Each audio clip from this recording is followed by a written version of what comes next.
Kwa kuwa ushindi wa Serengeti Boys ni jambo linapaswa kupongezwa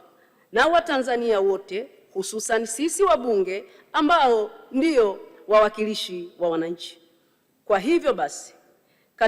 katika kikao chake cha 39 cha mkutano wa 3 wa Bunge la 13, Bunge linaazimia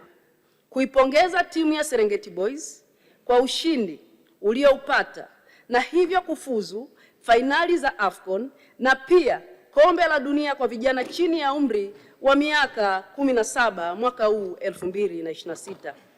Kuipa timu ya Serengeti Boys moyo, hamasa na ari ya kupambana katika fainali hizo walizofanikiwa kuingia ili hatimaye wapate ushindi na kuiletea Tanzania sifa nzuri,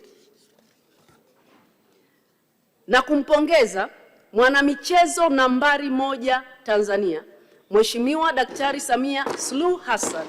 Rais wa Jamhuri ya Muungano wa Tanzania, kwa kuinua na kuhamasisha sekta ya michezo nchini.